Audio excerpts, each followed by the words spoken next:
encontraba en varias circunstancias de desequilibrio económico y social. En años anteriores a las dictaduras militares, había pasado por esclavitud, desigualdad económica, niveles sociales y económicos favorables para unos y desfavorables para otros, guerras con sus países vecinos, crisis en su modelo agroexportador, entre otros. Es por ello que el entorno daba paso al surgimiento y establecimiento de dictaduras en el país, y es precisamente esto lo que vive Brasil años posteriores. Empezando con Humberto Alencar Castelo Branco en 1964 a 1969, institucionalizó su poder mediante el Acto Institucional número 2. Además, con esto legalizó las acciones de los militares contra la población civil, la supresión de partidos y el cierre de cámaras legislativas. Estos 2 años de gobierno estuvieron marcados por la represión sobre aquellos sectores de la sociedad más afines a Goulart. La represión gubernamental estuvo marcada por la tortura en lugar de los asesinatos o las desapariciones. De igual forma, se calcula que entre 1964 y 1966 se expulsó de los órganos de gobierno y del ejército a más de 800 personas. En 1967 ya no quedaban personas dentro de las instituciones que fueran contrarias al gobierno o que pudieran llevar a cabo alguna clase de oposición. Por otra parte, poco tiempo antes de dejar el gobierno en 1966, admitió una constitución que sería aprobada al año siguiente.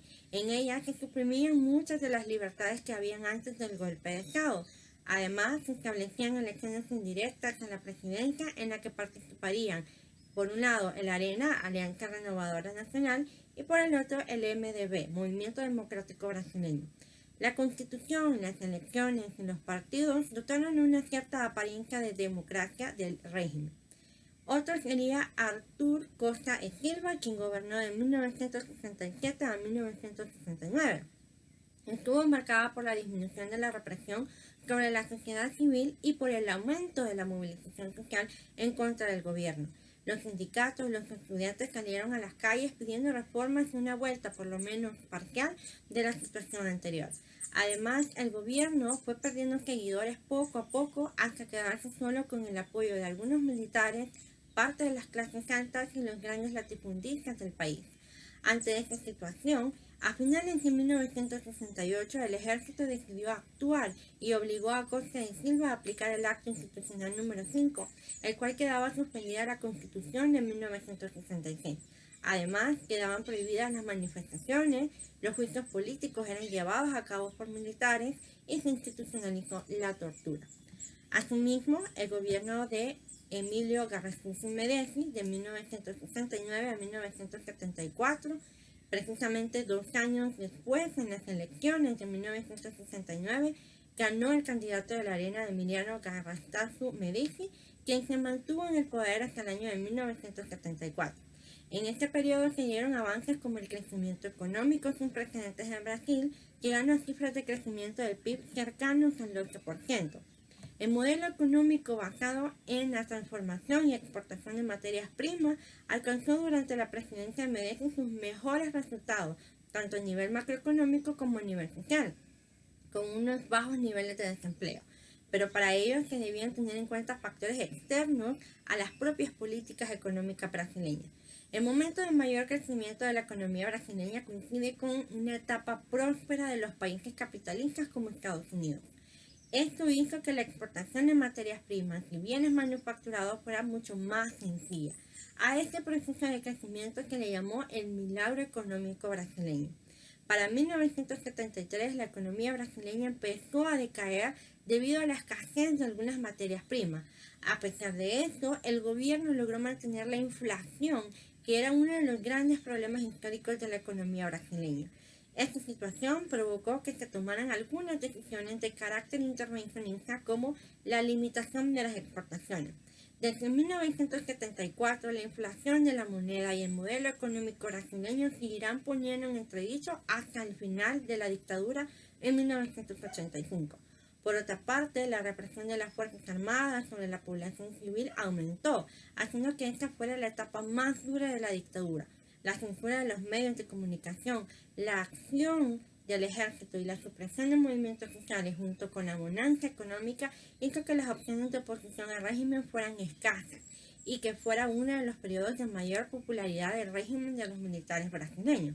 Además, El campeonato de fútbol obtenido por la selección brasileña en el Mundial de México de 1970 ayudó a mejorar la imagen del régimen brasileño. Hablaremos acerca de el periodo de Ernesto Geisel. Ernesto Geisel fue el 33 presidente de Brasil desde 1974 hasta 1979.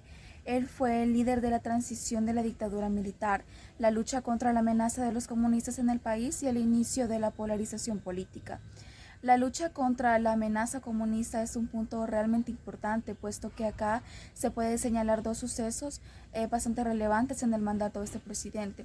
El primero es que este dictador sigue los pasos del anterior presidente, Emilio, al autorizar las ejecuciones de los subversivos, es decir, de aquellos que significaban un peligro a su mandato. El segundo es que, gracias a lo anteriormente mencionado, a nivel internacional, el 26 de noviembre de 1975 se firmó la Operación Cóndor, que tenía como objetivo la colaboración de las Fuerzas Armadas de Argentina, Uruguay, Paraguay, Bolivia, Chile y Brasil, para detener y eliminar a los opositores de sus respectivos gobiernos. Y bueno, este acuerdo fue promovido por Estados Unidos dentro de su lucha contra el comunismo global, con la intención de evitar que sus gobiernos más cercanos a la Unión Soviética se establecieran en América Latina. Y como se puede evidenciar, esto tiene un trasfondo bastante interesante, puesto que los objetivos de los dictadores van más allá de eliminar a simples opositores del gobierno, sino se centra en parar el avance de otra ideología política a nivel internacional. Luego, y por último, tenemos a João Batista Figueiredo, quien fue el último presidente de la dictadura militar brasileña que duró más de 21 años. Y bueno, Batista fue presidente en el año de 1979 al 1985. Y bueno, luego del final del mandato del presidente, se pasó a la apertura de la democracia y él fue un actor muy importante, puesto que, por ejemplo, el 28 de agosto de 1979 sancionó la ley de amnistía, la cual estaba beneficiando a muchas personas perseguidas durante el régimen militar. Y esto poco a poco después se autorizaban la autorización de partidos políticos libres y sin embargo no los del Partido Comunista. También el presidente Batista realizó diversos pasos para consolidar la democracia y la libertad de expresión en Brasil, por lo que marcó un punto clave para la historia del país. Además que su gobierno abolió el voto censitario, lo que significa que solo pueden votar los que cumplían ciertos requisitos o un cierto estatus, dejando fuera del derecho a voto a la mayoría de la población. Y esto permitió la realización de elecciones libres. Y bueno, finalizando, como es evidente, durante este periodo de gobierno militar, existieron demasiadas violaciones a los derechos humanos, hubo privación a la libertad de prensa, represión de toda oposición política y el anticomunismo fue una gran parte fundamental de esta. Ahora hablaremos sobre la dictadura en México. Como antecedente tenemos que en los años 60 el sistema político mexicano era clasificado como una semidemocracia y la ambigüedad de tal condición evidenciaba la dificultad para definir el sistema político mexicano. Sin embargo, podemos señalar que el atributo primordial mientras gobernó el partido en el poder fue el autoritarismo. Sin embargo, la posición de México como país receptor de exiliados políticos de dictaduras latinoamericanas provocó que no fuera identificado como un país represor y autoritario, sino todo lo contrario. México gozó de una fama generalizada como un país de asilo pacífico y neutral. No solo exportó esa imagen, sino que logró interiorizarla, construyendo y reproduciendo un discurso en el que aparecía como país mediador, amigo de países antiimperialistas y receptor de diversos exilios. Pero la generosidad hospitalaria mexicana era selectiva y que había una gran diferencia entre la política inmigratoria y la política de asilo. No obstante, el discurso oficial sobre México como país generoso ha sido un elemento central de la construcción de la entidad mexicana del siglo XX. En las causas de la dictadura podemos mencionar la instauración de Porfirio Díaz en el poder. También se encuentra la lucha contra la reelección de Sebastián Lerdo de Tejada y el triunfo de la revolución de Tuxtepec, establecida a través del plan del mismo nombre. El disgusto político al acaparar el poder Juárez y Lerdo de Tejada durante la restauración de la República generó que se levantaran en contra del reeleccionismo, siendo esta lucha el origen del nacimiento del porfiriato, y sería la misma lucha antirreeleccionista su sepultura. También podemos mencionar en las consecuencias que México se introdujo a la modernidad en el aspecto económico mediante la inversión en el país de capital extranjero.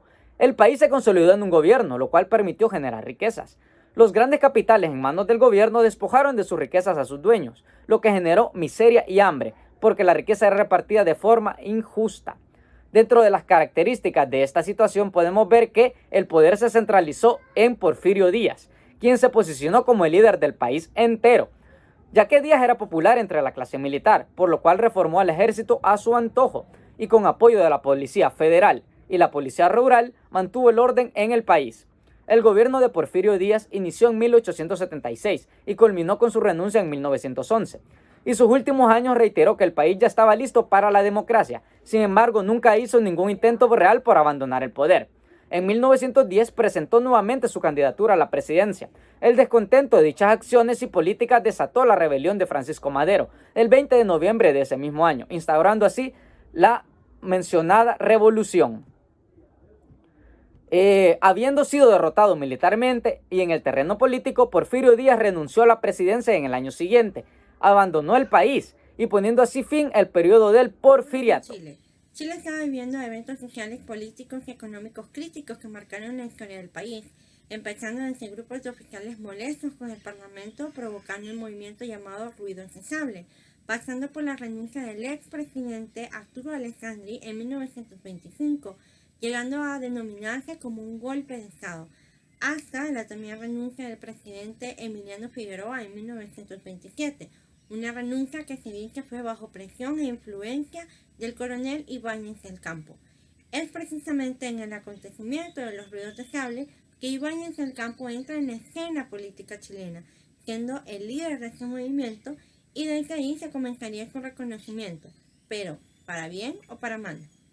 El coronel Carlos Ibáñez del Campo asumió el poder el 21 de julio de 1927, encabezando un gobierno autoritario. Inició una fuerte persecución de sus enemigos políticos, quienes fueron deportados o encarcelados. Ocupó un lugar importante en la política chilena por casi 40 años.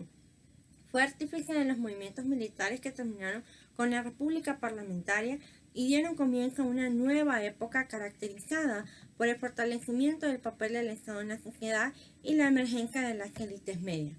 También ejerció una permanente influencia en la política chilena durante y después de su estadía en el poder. Ibáñez del Campo realizó grandes cambios estructurales en su administración, realizó profundas reorganizaciones ministeriales, estableció una división territorial de 16 provincias y suprimió 6 de las existentes, creó la Contraloría General de la República y la Dirección General del Aprovisionamiento del Estado, y también nacieron organismos de carácter regulador como la Superintendencia de Bancos y la Superintendencia de Seguros y Sociedades Anónimas. En la gestión pública, reorganizó la Tesorería y la Dirección de Impuestos Internos, creó un vasto plan de obras públicas, se construyeron hospitales y se ampliaron los servicios de agua potable y alcantarillado. En materia económica, se realizaron los primeros sondajes en búsqueda del petróleo en la región de Magallanes. En materia militar y de relaciones internacionales, se produjo la fusión de la Escuela Naval y la de Ingenieros de la Armada, creándose la Escuela de Grumetes. Se firmó el Tratado de 1929 entre Chile y Perú. Este puso fin a la controversia de la soberanía de las provincias de Tacna y Arica. Entregó la sección boliviana del ferrocarril de Arica a La Paz. Sin embargo, en 1930 el país comenzó a sufrir los efectos de la Gran Depresión de 1929. El precio del cobre y del salitre bajaron, se desplomaron las exportaciones y aumentó la cesantía. Esto provocó el aumento del descontento popular, lo que llevó a su dimisión del cargo el 26 de julio de 1931 y posterior exilio en Argentina. Augusto Pinochet Ugarte. Dicha dictadura comenzó el 11 de septiembre de 1973 y finalizó el 11 de marzo de 1990. Se inició con un golpe de Estado instigado y apoyado por Estados Unidos, donde se derrocó al gobierno socialista del presidente Salvador Allende, el cual gobernaba desde 1970. El golpe de Estado y la dictadura que se dio después tienen sus orígenes en problemas sociales y económicos que se presentaron en el gobierno de Allende, además de que se quiso instaurar un gobierno democrático constitucional cercano al socialismo. Por tal razón, dicha propuesta no fue bien recibida por el pueblo chileno ni por la clase política, por lo que posteriormente el país se encontraría políticamente dividido. De esta forma, varios sectores de la sociedad se movilizaron en contra de Allende. La dictadura militar llegó a su fin en 1990, luego de que un plebiscito realizado en octubre de 1988 le negara al dictador la posibilidad de seguir al frente del gobierno. Pinochet se vio obligado a llamar a elecciones generales, en las cuales resultó electo el candidato democristiano Patricio Aylwin. Su asunción, el 11 de marzo de 1990, puso fin a la dictadura militar en Chile. Esta dictadura se caracterizó por la violación de los derechos humanos y por determinadas acciones que, como Pinochet llegó al poder a través de un violento golpe de estado donde el gobierno quedó en manos de una junta militar, además de que fue un régimen muy autoritario donde se limitó mucho la libertad de expresión, se censuraron las actividades relacionadas a la cultura, que prohibió el derecho a manifestarse, que clausuró el Congreso Nacional, entre otros. La Constitución de 1980 fue la que reafirmó a Pinochet en el poder. Gracias a eso se logró forjar una alianza con Estados Unidos para sumarse a la lucha contra el comunismo en Latinoamérica. Algo a resaltar de esta dictadura es que Pinochet utilizó un método represivo contra las personas encargado por la Dirección Nacional de Inteligencia DINA, el cual dejó el saldo de 1.200 desaparecidos, 28.200 presos políticos y 2.300 ejecutados. Por otro lado, también participó en el Plan Cóndor, el cual coordinó las políticas de represión de dictaduras sudamericanas para detener a opositores de izquierda. Esta dictadura trajo consigo consecuencias, tanto económicas como la adopción de políticas neoliberales y la privatización de empresas estatales, consecuencias culturales y educativas como la limitación del acceso a estudios universitarios, el control y censura de actividades culturales, el deterioro de las investigaciones científicas y ejecutivas, entre otras, consecuencias políticas como la clausura del Congreso Nacional, la implementación de un plan de represión y consecuencias sociales como el aumento de las desigualdades sociales, la inestabilidad laboral, entre otros. I think you got the message.